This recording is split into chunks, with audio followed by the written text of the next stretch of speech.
So the title for this video is Temperance, Tarot, and Poetry, but it might as well be called Travis has been reading Temperance wrong for the past 10 years. Hey guys, it's Travis, the Pagan Scholar, here with another episode of Tarot and Poetry. This week's card is Temperance. Hooray. You know, I've always kind of thought Temperance was just the most boring card in the Major Arcana. It's the most, how do I put this? Impersonable, flat, inhuman tarot card. Like, all the other tarot cards have their own very specific personality, their own ethos. Like, you can see them in people that you know. You're like, there goes the Hierophant. There goes the Empress. There goes the Devil. You know, you can do this across the board with most of the cards in the Major Arcana. But Temperance is kind of just this very vague, abstract concept that, I mean, all of the cards are vague, abstract concepts, but Temperance really takes the cake. And I've always just had an aversion towards Temperance because I am kind of a creature of excess. And so I really struggled with finding a poem to exemplify Temperance because I just don't really feel that in my life very much. However, with the dear friend, I actually found a fantastic poem, a poem that is perfect for this, and also through the works of Benabel Wynn in Holistic Tarot, I realized I had been interpreting Temperance wrong since I started reading tarot. I had always thought that Temperance was basically, you need to put a lid on it, you need to wrap it up, and you need to get in control. But there's more at work here. So let's dive into just a basic interpretation using Benabel Wynn's Holistic Tarot. The Temperance card could also indicate that tempering is an important factor in dealing with the seeker's current situation. The seeker needs to reconcile two contrasting elements and bring them into harmony. If the seeker is single and asking about love, Temperance urges the seeker to examine his or her own behavior as the source of romantic complications. She goes on with a few more examples. However, I realized that Temperance was not necessarily, you need to get in line, but more, you need to sort of like take stock and you need to examine things in your life and figure out, you know, what is in excess, what is in deficit, and how can you reconcile those two things. There's a bunch of interesting symbols going on in Temperance card. To illustrate this, we talk about the Rider-Waite deck. So there's a lot going on in this card. We have an angel with wings outspread. We have a mountain in the background with a path leading to a pool, and the angel's feet are both in the pool and on the ground. So we've got a bunch of different topics to unpack. We've got the superego, we've got the id, we've got all of these different emotions of permanence and temperance on land, and mutability and change in water. The upward triangle on the angel's tunic or robe or whatever typically symbolizes fire, but it also symbolizes masculinity and upwardness, protruding, all of those wonderful metaphors that we've got of up. But yeah, there's a lot going on in this card, but I've always viewed this as something that is very dominant and typically male, and it's like, you need to fix things, you need to do things right. When in reality, or not reality, but when a deeper and more sincere interpretation would be, you know, what is changing, what is imbalanced, and what is balanced, and how long do you have, or why are you afraid of being still and examining these different flows, these different ebbs, these different ideas of balance. Another really important fact to point out, or that Benabel pointed out, is that Temperance is kind of the opposite of justice. Justice is external balance, whereas Temperance is internal balance, which is a point that I actually never really thought about. And it's like, I've been looking at tarot cards for 10 years, and it never clicked in my head that, like, oh, maybe Temperance isn't about bullying or about a dogma telling you need to get your shit sorted out, but maybe it's about internal balance, about being still, and about, like, weighing your options and finding out, you know, what's going on. The triangle on the chest of the angel, yes, it is typically masculine, yes, it is typically fiery. However, it can also represent the physical, mental, and emotional triangle that we're all going through. An triangle of health. It's like, is it acute. I can't remember. Yeah, I don't know if I can make it. Anyways, in that balance of all of these different elements of your life, is it acute, is it obtuse, or is it balanced? I don't think anybody has their triangle balanced, but that's what temperance talks about. It's about balance, and it's about understanding that there is a time and a place for everything, and that we need to understand that there is a way to balance and reconcile all of these different and contrasting images and energies in our lives. If we want to turn to the fantasy deck, their temperance card is a little bit more earthy. Instead of an angel, we have a fairy. And we know that it's a fairy because it's very tiny, because it fits on a flower, and she is pouring water from one flower into another flower.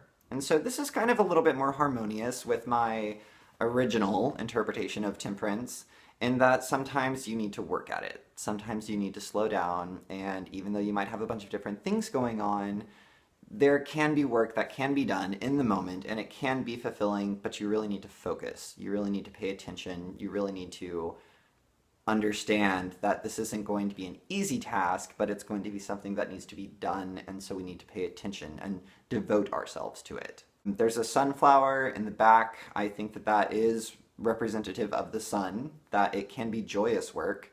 However, the clouds are kind of overcast and cloudy, meaning that it might not be joyous work.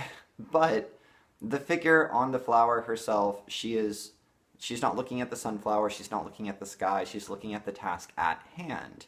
And so it's an element of dwelling, of really delving and throwing oneself into one's work or into one's emotional well-being, and finding out and really paying attention, like, what needs to be balanced, what needs to be paid attention to.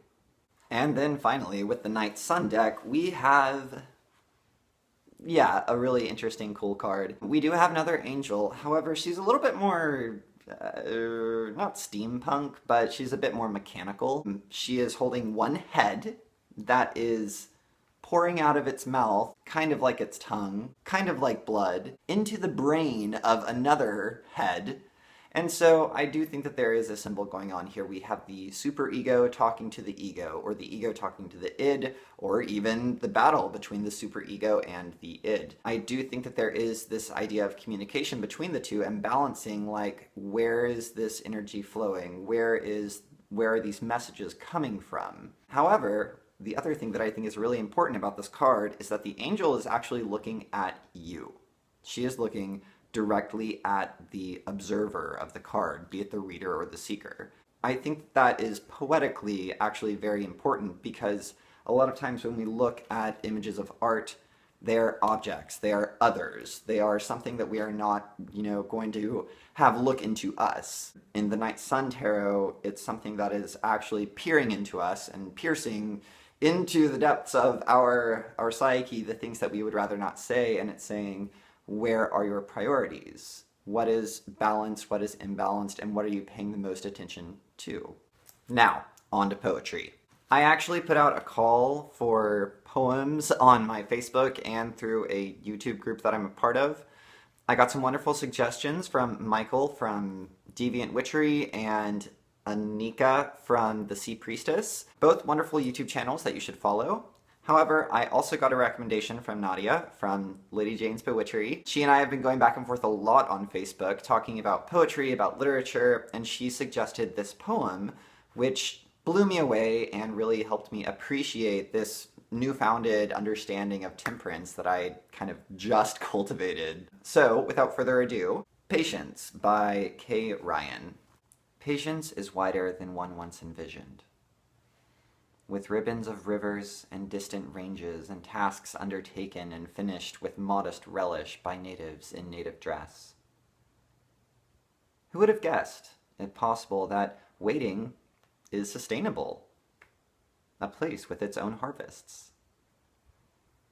Or that, in time's fullness, the diamonds of patience couldn't be distinguished from the genuine in brilliance or hardness. Don't worry, I'm putting a link to the poem in the description. It's kind of difficult to read because the poet decided to do a very strict column layout for the poem. However, we can break it down into three specific parts that say three specific things about patience. The first one is patience is wider than one once envisioned. Temperance, or in the case of the poet, patience, is perceived as not something easily done. Patience is considered, in these couple of lines, to be usually people think that it's this very narrow gift that only certain people have, that only certain people do, and that patience is actually really difficult to achieve and to accomplish. But in fact, it is wider than we thought, that actually most people can do patience and can do, in essence, temperance. The second part that I want to bring up is very short. Who would have guessed it possible that waiting is sustainable, a place with its own harvests? This is actually it's not a crime to wait. Stillness has its own benefits and its own merits. Pretty simple, actually. And then the last bit of the poem, the end of the poem is, or that in time's fullness the diamonds of patience couldn't be distinguished from the genuine in brilliance or hardness. Patience and genuine, those are two specific things. What he's saying is that the diamonds of patience and the diamonds of the genuine. So patience is a virtue. Patience is something that we consider is far off and that only certain people possess, but we all possess it. It has its own merits, and those merits, the diamonds of patience, cannot be distinguished from the diamonds of other virtues like courage or wisdom. When all is said and done, in the fullness of time, the gifts of patience cannot be distinguished from the gifts of courage or wisdom in their brilliance or in their hardness. These diamonds are just as valuable, the diamonds of patience, as are the diamonds of other virtues. So I think that this grants us and allows us a relief from inaction. This goes contradictory to the Devil card. However, this poem says it's okay to slow down and to think about and evaluate where all of these actions, where all of these ideas are coming from, and to balance them and to say, it's all right. Slow down. Patience has its own virtue. Patience and perseverance made a bishop of his reverence. But basically, this poem has three parts. A, anybody can do this. It's not relegated to a specific group of people like natives in native dress. It's anybody can harness the power of patience or temperance. 2, patience has its merits. It is something that can be worthy. It has its own harvest, even. And 3, the blessings, the diamonds of patience are just as illustrious, are just as hard and brilliant and wonderful as the diamonds of other virtues. And so temperance, patience, temperance, this ability to calm down and slowly evaluate and understand, why am I so hard pressed to do this, but I don't want to do this at all? It's okay. Being temperate, being patient has its own merits, and it allows one to kind of slow down and appreciate that moment of self-examination, of looking inward and saying, what does my triangle look like? Is it acute? Is it obtuse? It has all of these different elements that come together and say, it's okay, it's all right. Take a moment to look at your life, look at your choices, and there is benefit in that, and it is worthy. Guys, I really hope this made sense. This has been my least favorite card so far, and now it's actually kind of not my least favorite, but I mean, it's still in the lower tiers of my favorite tarot cards. However, I am so glad that I started doing this, because had I not, I would still hate Temperance. So thank you so much for watching this, for encouraging me to make these videos. I hope you enjoyed it, and as always, merry meet, merry part, and merry meet again.